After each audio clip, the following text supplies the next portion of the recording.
Duster কোথায় রাখলাম?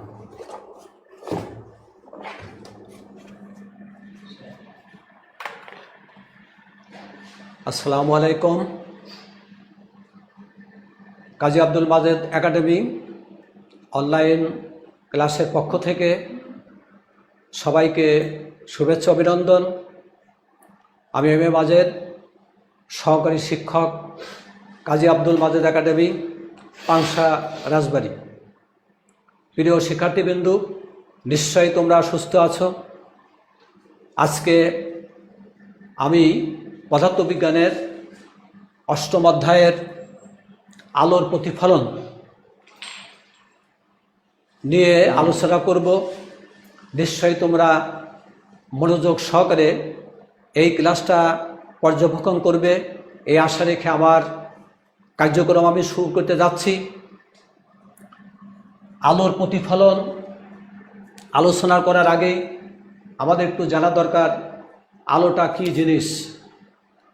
তোমরা নিশ্চয়ই জানো আলো কিন্তু এক প্রকার শক্তি। কেমন শক্তি? এটা হলো তড়িৎচুম্বকীয় তরঙ্গ শক্তি। তার অর্থ আলোর তরঙ্গ দৈর্ঘ্য আছে। আলো সেই শক্তি যা আমাদের দেখার সাহায্য করে। এখন এই যে আলোর তরঙ্গ দৈর্ঘ্য, এটা সাধারণত 400 ন্যানোমিটার থেকে 700 ন্যানোমিটার এর মধ্যে সীমাবদ্ধ। এখন এই 400 ন্যানোমিটারের ছোট তরঙ্গ দৈর্ঘ্যের আলোর হতে পারে, সেটা হলো 1 মিটারের ট্রিলিয়ন ট্রিলিয়ন ভাগের 1 ভাগ।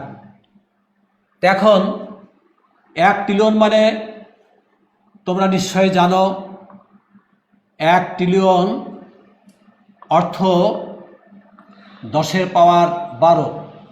এখন আমরা যদি বলি ট্রিলিয়ন ট্রিলিয়ন, তাহলে হবে এটাকে আবার 10 পাওয়ার 12 দ্বারা আমরা গুণ করব, অর্থাৎ 10 পাওয়ার 24। এখানে বলা হয়েছে যে আলোর তরঙ্গ দৈর্ঘ্য এত ক্ষুদ্র যে 1 মিটারের ট্রিলিয়ন ট্রিলিয়ন ভাগের 1 ভাগ হতে পারে। আবার আলোর তরঙ্গ দৈর্ঘ্য কয়েক কিলোমিটারের বেশিও হতে পারে।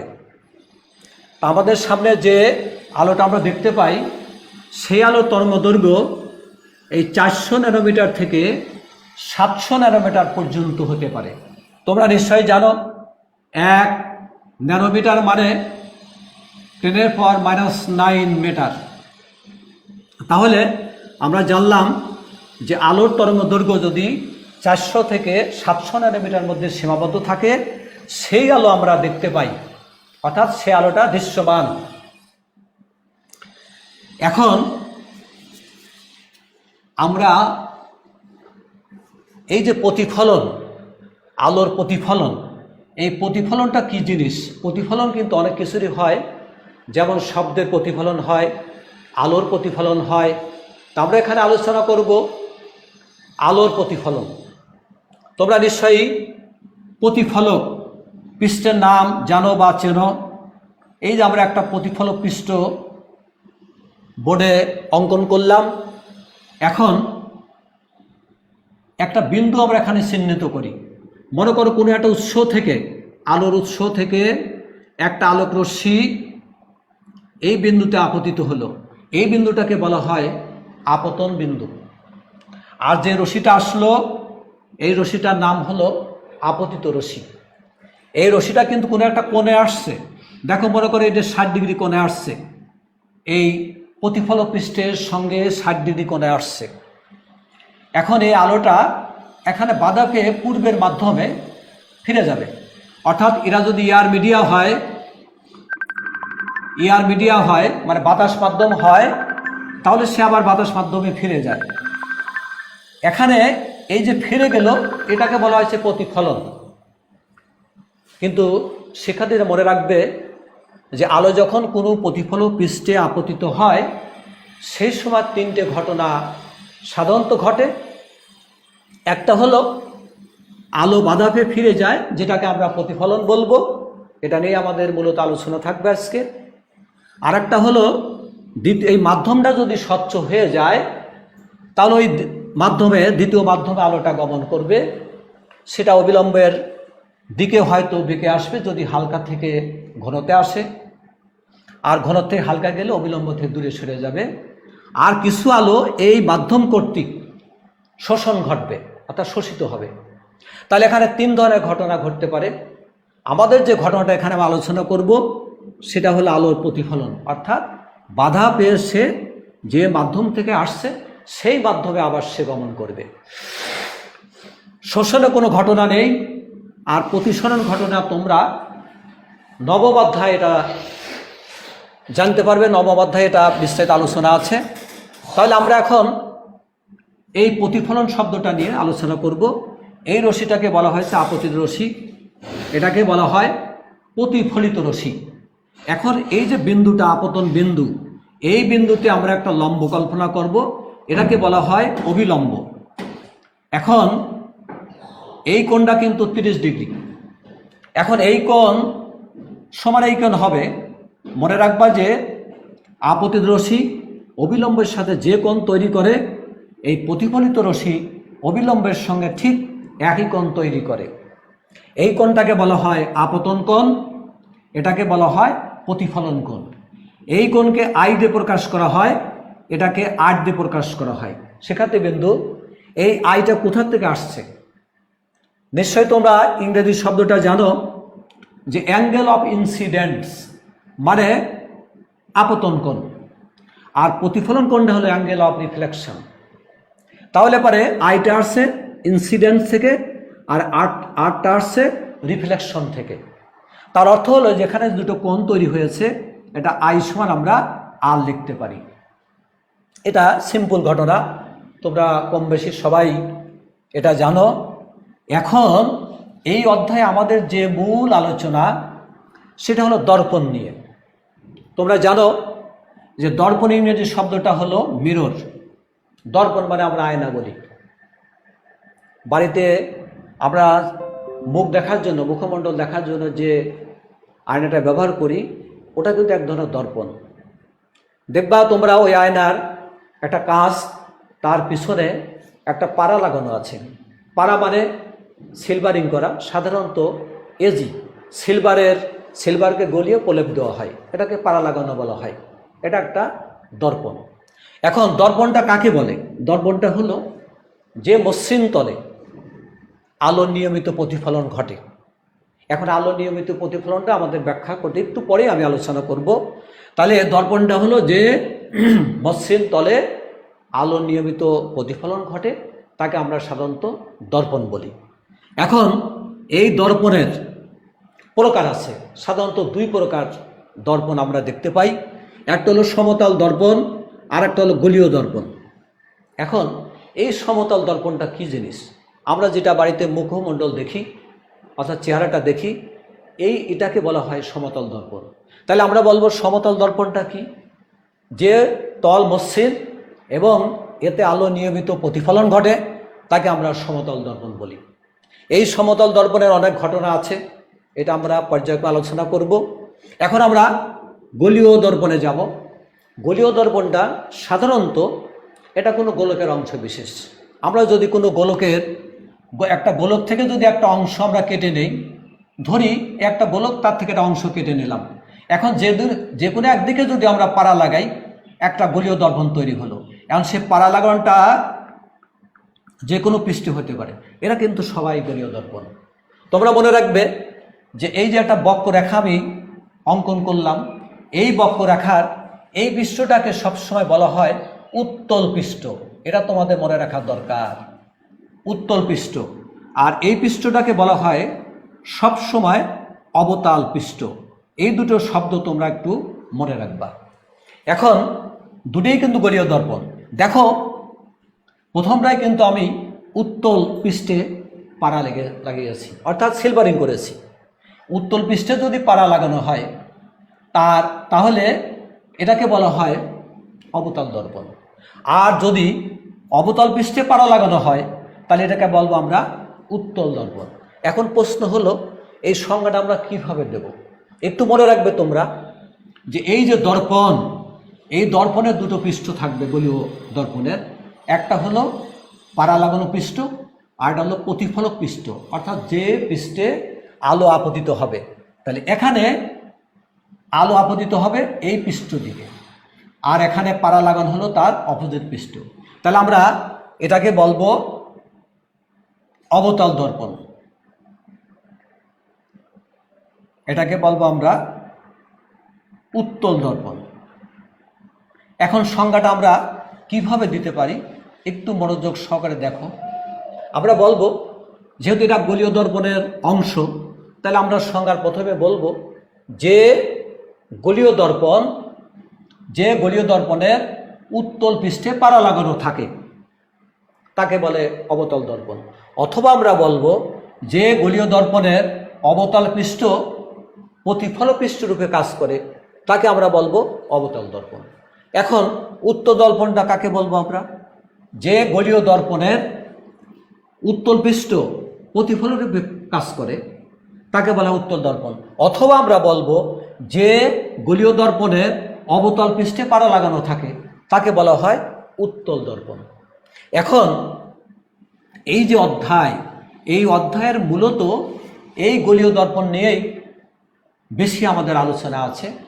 এখন এই গলীয় দর্পণের মধ্যে কিছু জিনিস আছে, যেমন গলীয় দর্পণে মেরু আছে, বক্রতার কেন্দ্র আছে, বক্রতার ব্যাসার্ধ আছে, প্রধান অক্ষ আছে, গৌণ অক্ষ আছে, প্রধান ফোকাস আছে, ফোকাস তল আছে, আর হলো ফোকাস দূরত্ব আছে।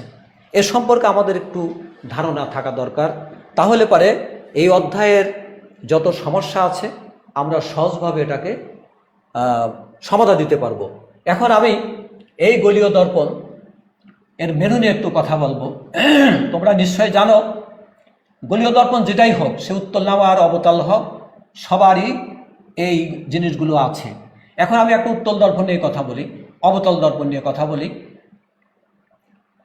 এই একটা অবতল দর্পণ দেখতে পাচ্ছ, এই অবতল দর্পণের এই যে প্রতিফল পৃষ্ঠ আছে, ঠিক এই প্রতিফল পৃষ্ঠের এই একটা মধ্যবিন্দু আমরা কল্পনা করি, অর্থাৎ এখান থেকে দূরত্ব যা হবে এখান থেকে দূরত্ব তাই হবে। এই বিন্দুটাকে আমরা বলবো মেরু, পোল, যাকে বলা হয় পোল বলা হয়।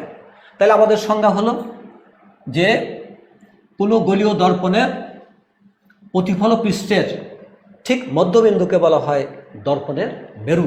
নিশ্চয়ই তোমরা বুঝতে পারলে যে মেরুটা কি জিনিস। মেরু থাকবে গলীয় দর্পণের, অর্থাৎ অবতল দর্পণেরও মেরু আছে এবং উত্তল দর্পণেরও মেরু আছে। সাধারণত পি দিয়ে তাকে প্রকাশ করা হয়। এখন আসি আমরা বক্রতার কেন্দ্র। আমরা এই যে গোলকটা নিছি, নিশ্চয়ই গোলকের অংশ নিছি, এটা কোনো একটা নির্দিষ্ট গোলকের অংশ কিন্তু। এখন এই গোলকের একটা কেন্দ্র আছে যাকে আমরা সেন্টার বলি। এই কেন্দ্রটাই হলো এই গলীয় দর্পণের বক্রতার কেন্দ্র। তাহলে আমরা বলবো যে গলীয় দর্পণ যে গোলকের অংশ বিশেষ, সেই গোলকের কেন্দ্রকে বলা হয় বক্রতার কেন্দ্র। এটাকে সি দিয়ে প্রকাশ করা হয়, অনেক সময় ও দিয়েও প্রকাশ করা হয়। তাহলে আমরা জানলাম যে বক্রতার কেন্দ্রটা কি জিনিস। এই বক্রতার কেন্দ্র গলীয় দর্পণ থাকে, উত্তলের আছে এবং অবতলেরও গলীয় দর্পণের বক্রতার কেন্দ্র আছে। এবার আসি আমরা বক্রতার ব্যাসার্ধ। এখন বক্রতার ব্যাসার্ধ এই মেরু থেকে পি পর্যন্ত এই যে দূরত্বটাকে আমরা বক্রতার ব্যাসার্ধ বলতে পারি। অর্থাৎ সি এবং পির মধ্যবর্তী দূরত্বকে আমরা বক্রতার ব্যাসার্ধ বলতে পারি। এখানে বক্রতার ব্যাসার্ধ অনেক আছে, এগুলো সবই বক্রতার ব্যাসার্ধ আমরা বলতে পারি। এখন বক্রতার ব্যাসার্ধ, তারপর প্রধান অক্ষ। প্রধান অক্ষটা কি? প্রধান অক্ষটা হলো এই যে আমরা দেখালাম মেরু, গলীয় দর্পণ যে মেরুটা আছে, এই মেরু এবং বক্রতার কেন্দ্র মধ্য দিয়ে আমরা একটা স্ট্রেট লাইন কল্পনা করি, যাকে আমরা বলবো সরল রেখা। এই সরল রেখাকে বলা হয়েছে প্রধান অক্ষ। তাহলে আমরা বলবো যে বক্রতার কেন্দ্র আর মেরুর মধ্য দিয়ে গমনকারী সরল রেখাকে বলা হয় বক্রতার প্রধান অক্ষ, গলীয় দর্পণের প্রধান অক্ষ। এখন এই মেরুটা উত্তল দর্পণেরও আছে এবং অবতল দর্পণেরও এই প্রধান অক্ষটা আছে। এখন প্রশ্ন হলো যে কয়টা প্রধান অক্ষ থাকতে পারে একটা গোলীয় দর্পণের? মনে রাখবে সবাই যে একটা গোলীয় দর্পণের, সেটা উত্তল হোক আর অবতল হোক, একটা মাত্র প্রধান অক্ষ থাকতে পারে। এই হলো সেই প্রধান অক্ষ। এবার আছি আমরা গৌণ অক্ষ। গৌণ অক্ষটা মনে রাখবে যে এই মেরুবিন্দু ব্যতীত, আমরা এই মেরুবিন্দু ব্যতীত যে কোনো একটা বিন্দু যদি কল্পনা করি আর এই বক্রতার কেন্দ্র দিয়ে গমন করি, এটাকে বলা হয় প্রধান গৌণ অক্ষ। এটাকে বলা হয় গৌণ অক্ষ। এখানে বি দিলাম। তার অর্থ হলো যে মেরুবিন্দু ব্যতীত প্রতিফল পৃষ্ঠের যে কোনো বিন্দু এবং বক্রতার কেন্দ্রের মধ্য দিয়ে গমনকারী সরলরেখাকে বলা হয় গৌণ অক্ষ, অর্থাৎ সেকেন্ডারি অ্যাক্সিস। এখন এই গৌণ অক্ষ, একটা গোলীয় দর্পণে অসংখ্য গৌণ অক্ষ থাকতে পারে, কিন্তু প্রধান অক্ষ একটাই আছে। নিশ্চয়ই তোমরা কিছু বুঝলে। এবার দেখো আমরা আসব প্রধান ফোকাস, যেটা আমাদের জন্য খুবই জরুরি। যেমন এটা দেখো একটা অবতল দর্পণ। এই অবতল দর্পণে নিশ্চয়ই পি আছে, মেরু আছে, বক্রতার কেন্দ্র আছে।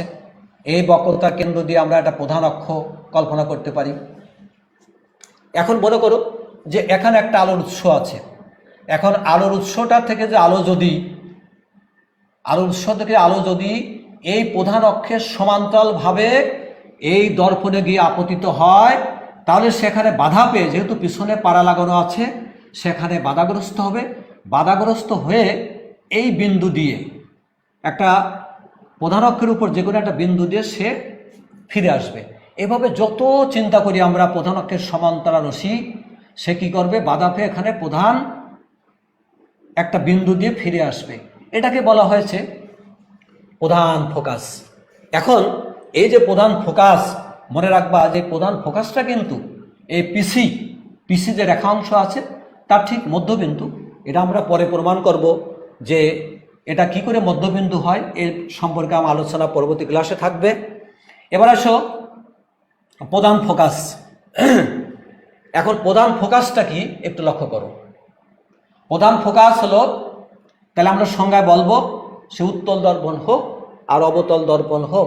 যদি অবতলে চিন্তা করো, তাহলে অবতলেও কিন্তু এই ধরনের ঘটনা ঘটতে পারে।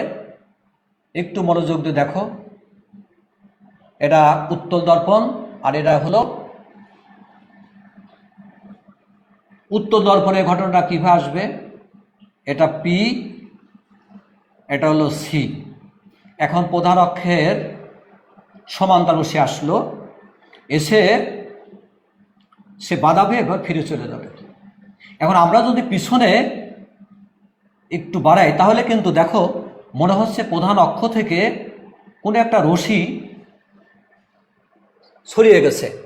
এভাবে যদি এখান থেকে একটা চিন্তা করো, তাহলে দেখা যাবে যে একে রশ্মিটা বাধা পেয়ে ফিরে যাবে। পিছনে বাড়াইলে তার অর্থ এইটা হলো প্রধান ফোকাস। তাহলে অবতল দর্পণেও প্রধান ফোকাস আছে, উত্তল দর্পণেও প্রধান ফোকাস আছে। আচ্ছা, এখন আমরা আসব ফোকাস দূরত্ব। মনে রাখবা যে ফোকাস দূরত্বটা হলো মেরু থেকে প্রধান ফোকাস পর্যন্ত যে দূরত্ব, অর্থাৎ উভয় চিত্রের ক্ষেত্রেই পিএফ সমান আমরা এফ দেব। এই এফটা হলে প্রধান ফোকাস দূরত্ব হিসাবে চিহ্নিত করা হয়। তাহলে ফোকাস দূরত্বটা কি? ফোকাস দূরত্ব হলো গোলীয় দর্পণের মেরু থেকে প্রধান ফোকাস পর্যন্ত দূরত্বকে বলা হয় ফোকাস দূরত্ব, এবং সেটাকে ইংরেজি ছোট হাতের এফ দ্বারা চিহ্নিত করা হয়। এবার আসো ফোকাস তল। ফোকাস তলটা কি জিনিস? এখন তুমি যদি এটাকে একটা ফোকাস বিন্দু ধরো, প্রধান ফোকাস, তাহলে এর মধ্য দিয়ে একটা তল কল্পনা করতে পারো। তুমি এরকম একটা তল কল্পনা করো। এই তল যদি কল্পনা করো প্রধান অক্ষের সাথে যদি 90 ডিগ্রি কোণে থাকে, তাহলে এই তলকে বলা হয় ফোকাস তল। তাহলে সংজ্ঞাটা হলো যে প্রধান ফোকাসের মধ্য দিয়ে প্রধান অক্ষের সাথে লম্বভাবে যে তল আমরা কল্পনা করব সেই তলকে বলা হয় ফোকাস তল। তাহলে নিশ্চয়ই শিক্ষার্থীবৃন্দু এই কটার সংজ্ঞা তোমরা একটু মনে রাখবে। এই সংজ্ঞাগুলো আমাদের খুবই প্রয়োজনীয়। এই অধ্যায়ে যত আলোচনা আছে সব ক্ষেত্রে এগুলো লাগবে। এবার আসে আরেকটা জিনিস, বিবর্ধনটা। এই বিবর্ধনটা হলো, বিবর্ধনের ইংরেজি শব্দটা হলো ম্যাগনিফিকেশন। একে এম দিয়ে প্রকাশ করা হয়। এমটা হলো বিম্বের দৈর্ঘ্য, এল ডট বাই হলো গে লক্ষ্যবস্তুর দৈর্ঘ্য। এখন বিবর্ধন শব্দের অর্থটা কি? বিবর্ধন শব্দের অর্থ হলো বিশেষ বৃদ্ধি, বিশেষ বর্ধন, মানে বিশেষ বাড়ানো। এখন এই যে এটাকে বলা হয়েছে প্রতিবিম্বের দৈর্ঘ্য, প্রতিবিম্বের দৈর্ঘ্য, আর নিচে হলো লক্ষ্যবস্তুর দৈর্ঘ্য বা উচ্চতা আমরা বলতে পারি। তাহলে ম্যাগনিফিকেশন মানে হলো বিবর্ধন। এম এর সংজ্ঞাটা হলো যে প্রতিবিম্বের দৈর্ঘ্য ও লক্ষ্যবস্তুর দৈর্ঘ্যের অনুপাতকে বলা হয় ম্যাগনিফিকেশন বা বিবর্ধন। এখন যদি এর মানটা, এম এর মান যদি 1 হয় তাহলে আমরা বলবো যে প্রতিবিম্বের দৈর্ঘ্য আর লক্ষ্যবস্তুর দৈর্ঘ্য ইকুয়াল। এম এর মান যদি 1-এর চেয়ে বড় হয়, 1-এর চেয়ে বড় হয়, অর্থাৎ 1-এর চেয়ে বড় হয়, তাহলে আমরা বলবো যে প্রতিবিম্বের দৈর্ঘ্যটা হলো বড় আর লক্ষ্যবস্তুর দৈর্ঘ্যটা ছোট। এম এর মান যদি 1-এর চেয়ে ছোট হয় তাহলে আমরা বলবো যে প্রতিবিম্বের দৈর্ঘ্যটা ছোট আর লক্ষ্যবস্তুর দৈর্ঘ্যটা বড়। তাহলে আমরা জানলাম সাধারণ কিছু আলোচনা এই অধ্যায়ের উপরে। এখন এই যে সমতল দর্পণ আছে, এই সমতল দর্পণ নিয়ে অনেক কথা আছে। সমতল দর্পণে কেমন বিম্ব হয়, সমতল দর্পণের বিম্বটা সৎ না অসৎ এ সম্পর্কে আলোচনা আছে। আবার এই সমতল দর্পণের বিম্বটা দর্পণ হতে কত দূরে হয় এ সম্পর্কে তোমাদের কতগুলো টপিকস আছে, এ নিয়ে আমরা আলোচনা করব। আবার গলীয় দর্পণ নিয়ে, যেমন গলীয় দর্পণের বিম্ব সৎ অসৎ সবই হতে পারে। যেমন উত্তলের ক্ষেত্রে সর্বদাই অসৎ বিম্ব হয়, খর্বিত বিম্ব হয় এবং সোজা বিম্ব হয়। আর অবতলের ক্ষেত্রে এর স্টেপ আছে 6টা। আমরা পরবর্তী ক্লাসে এই স্টেপগুলো নিয়ে আমরা আলোচনা করব। এখানে আরও মজার কিছু জিনিস আছে যেটা তোমাদের কাছে খুবই ভালো লাগবে। আমরা মূলত এখানে যে আলোচনাগুলো করলাম এটা হলে এই অধ্যায়ের কিছু সুন্দর জিনিস আমাদের সবসময় মনে রাখতে হবে, যেটা এই অধ্যায়ের মূল জিনিসগুলো বোঝার জন্য অত্যন্ত উপযোগী হয়। আজকে এই আলোচনা রেখে সবাইকে শুভকামনা করে আমি আমার ক্লাস শেষ করছি। আসসালামু আলাইকুম। তোমরা ভালো থাকো। খোদা হাফেজ।